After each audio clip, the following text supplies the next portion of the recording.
Picture paper, order rolling pictures, picture paper. Machine number 4 is running slow. Sales are going up in Canada. Where those proofs? That in 10-point gill. Over to Catch the night train. 5,000 Take copies George. of Birmingham. Check. Just take on the page.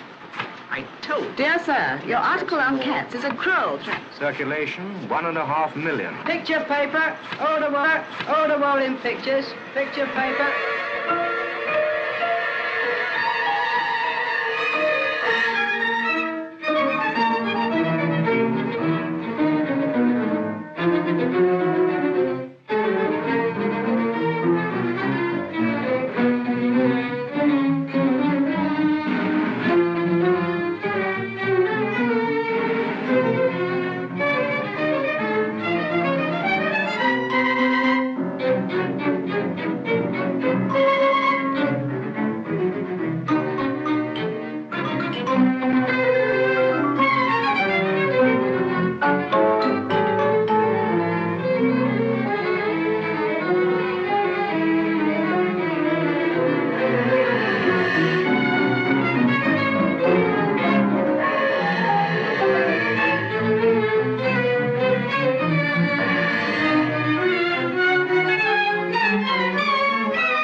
There you are, Jim. Thanks.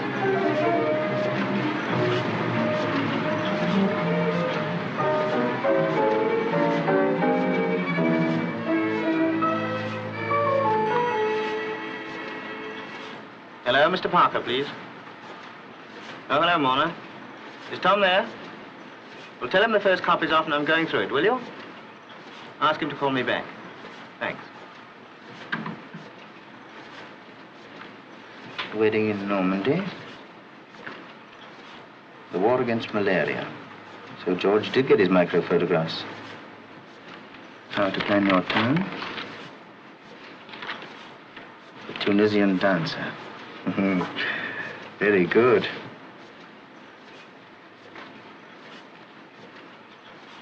Mr. Spreadbury the Thatcher. Seems all right. Pretty good issue. Should please everyone. Everyone? 5 million everyones. 5 million people. Freedom of the press. Every country calls it that, as though it were something in a bottle with a label on it stuck up on a parliamentary shelf. It isn't, you know. It's something much more personal. How to plan your town. That was a good story. I enjoyed doing that. Seems ages ago now, though. Good many other stories since. I talked to those people. Lived with them for a day or two. There's Mrs. Farley. Yes, it seems all right. Now, take the way that story happened.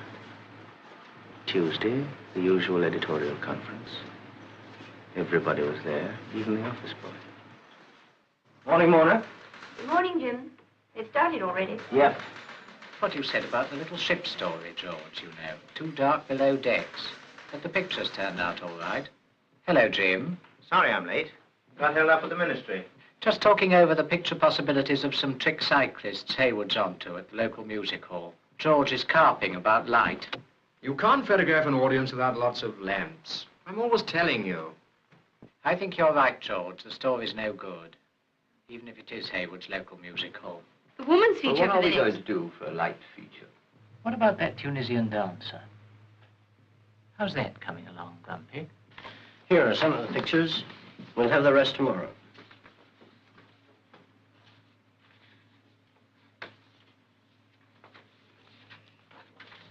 Yes, they look as though they're going to be good, don't they? Those have got plenty of action. Tom, how about a mining story? We want something serious to balance these Tunisian dancer pictures. Well, I've got a letter from Ironborough in Yorkshire. It's got a town planning scheme. Town planning? Who hasn't? Tom, I really do think we ought to be careful about these planning stories.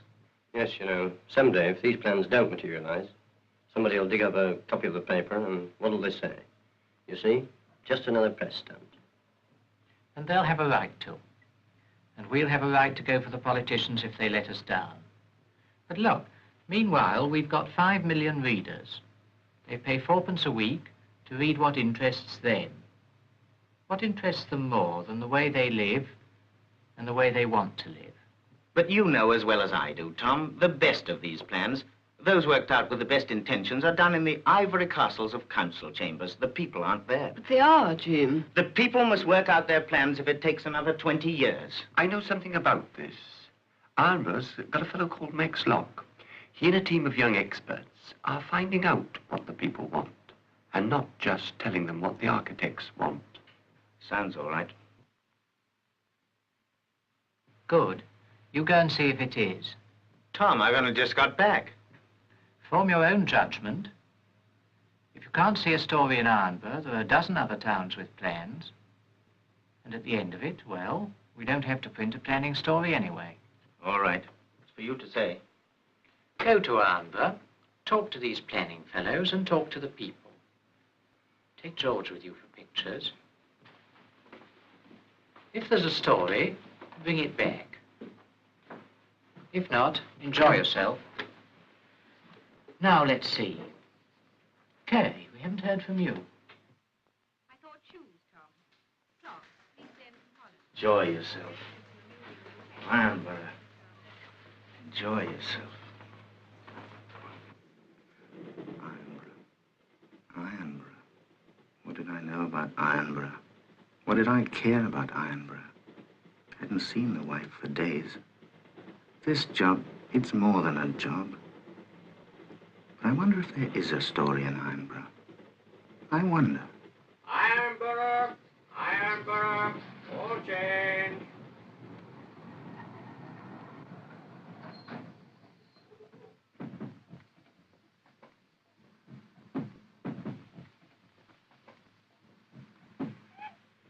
We'd plenty of time before our appointment with the town planners, so we walked.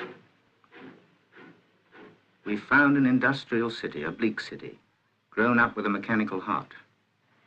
Factories next to the homes of those who worked them. A human workshop that, starting a century ago, had sprawled haphazard, unplanned, out of hand.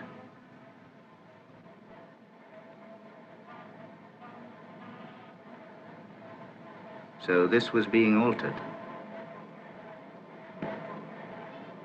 Dignified civic buildings still stood with pride to remind us that this city had grown when England was expanding her commercial markets. Well, it had played its part in that purpose, and we'd found it not enough. The houses were built as shelters for the labor needed in industry, not as homes for human beings to grow in. Truth had broken through the steel-hard heart of Ironborough, another sign that we were stirring in Britain. So they were going to remake all this to live in. I wonder how. The address of the planning consultant we'd come to see. No ivory castle, this. One of the houses in one of the streets.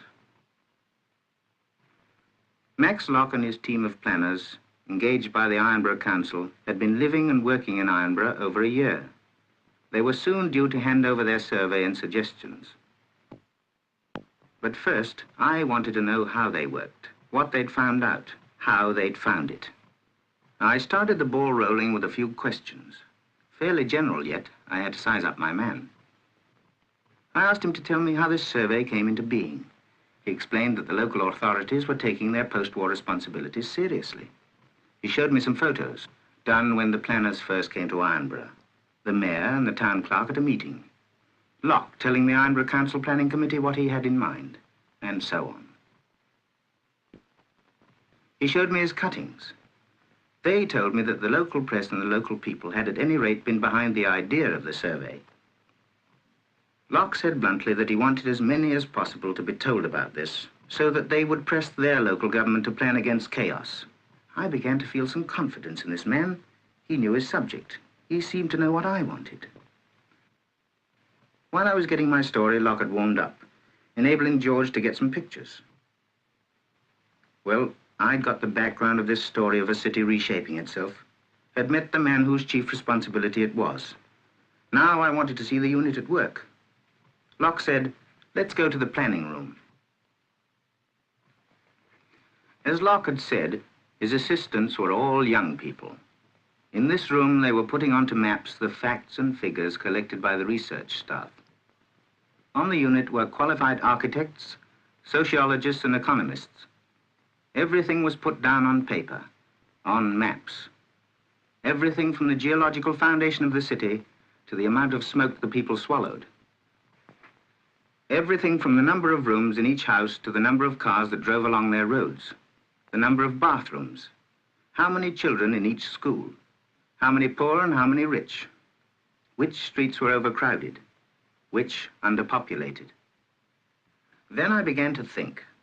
More than most, we journalists are suspicious of bits of paper that promise to solve the world's headaches. We've seen too much of it. But maybe it's not the plans that have been wrong, but the people who've made them. Maybe there've got to be plans, more plans than ever, if you can only keep them alive. And these people were alive, all right. They knew very well that the facts and figures and the maps, in fact, the whole plan, were only half the battle. We still had to get the things done. Ownership of the land, for instance, is a national, maybe an international problem. But they got the facts and the figures of how the people lived at the moment. They'd put them onto transparent maps, which built up a paper city of good and bad conditions, getting the thing as a whole so that they could see what the next move was. Here were the existing conditions, what the people had got. And now they were out interviewing to discover what the people wanted. Well, interviewing's up my street, so I went along to see how they were doing it. Getting busy people to express their deep wishes, it needs patience and the right sort of understanding. Had these planners any real feeling about the people out of which the figures come? Here was my chance to find out. The people who weren't experts and the people who'd become experts getting together. Mrs. Farley taking the opportunity of saying what she wanted. Having lived in the city for a year, the planners were known, were citizens themselves. That made it easier to speak to the women about their homes, to ministers of the church about the physical background of their spiritual work, to bus drivers about road conditions in the city and the homes they went back to shopkeepers about the position of their premises, to stallholders about the best place for the city market. Some, of course, thought there was a catch in it, thought they were being sold something. It's understandable that what they've said in the past has so often been neglected or distorted that the responsibility for finding out what they really want must rest with the person who takes on the job. Written questions worried others for a different reason. Whose business was it anyway how they lived?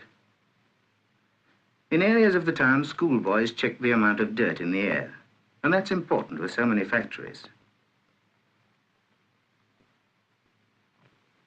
Others made a traffic census to discover the death spots and help plan the new roads.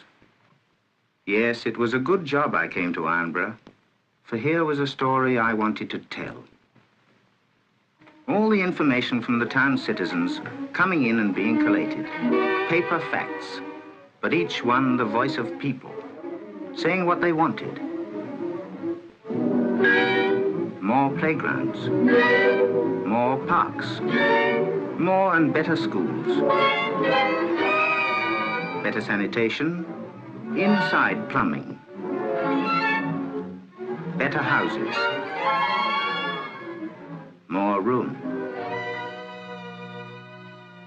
Moorhead. Haven't we got one with Moorhead, Janie?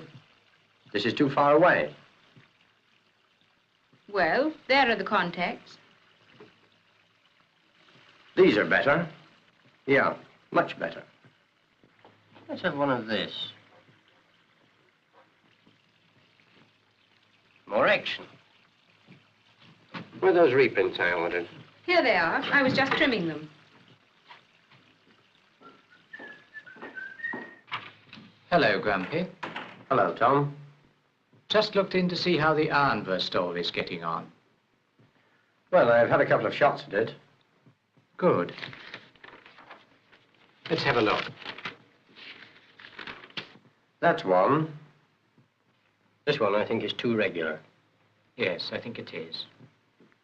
What do you think of this?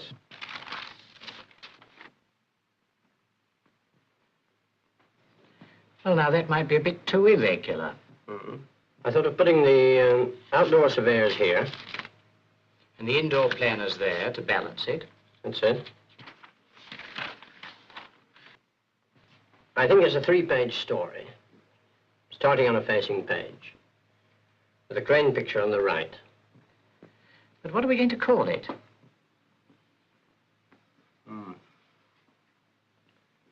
What about how to plan your town? Okay, let's go on that.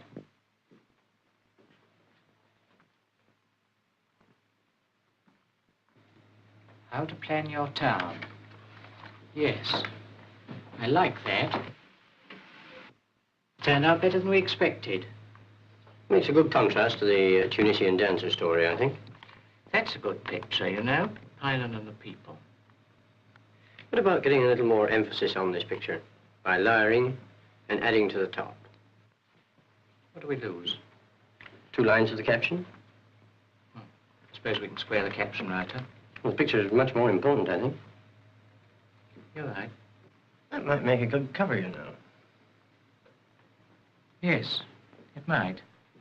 Let's just wait and see those Spanish pictures. No cover. Still, they gave it good space. Hello? Oh, Tom. It looks like a nice issue. Don't like the cover. That Ironborough picture would have been much better. Bit dark. Anyway, I bring the run-off back with me. What? Clark Gable? Where? Southampton Docks tonight? But, Tom, can't you get somebody else? I might as well be a ruddy bachelor. All right. George will meet me at Waterloo.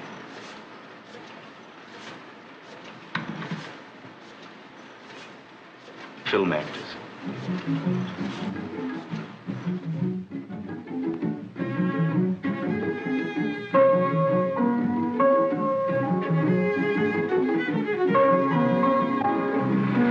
Picture paper, order rolling pictures, picture paper. Machine number 4 is running slow. Sales are going up in Canada. Why those proof? That in 10-point gill.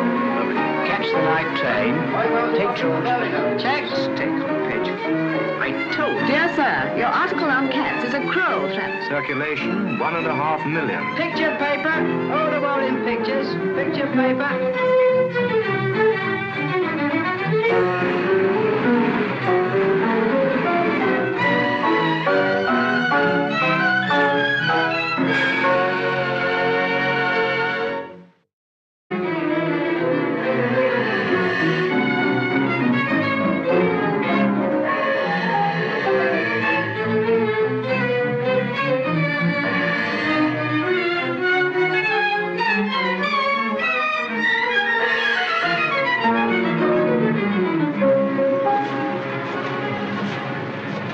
There you are, Jim. Thanks. Order rolling pictures, picture paper.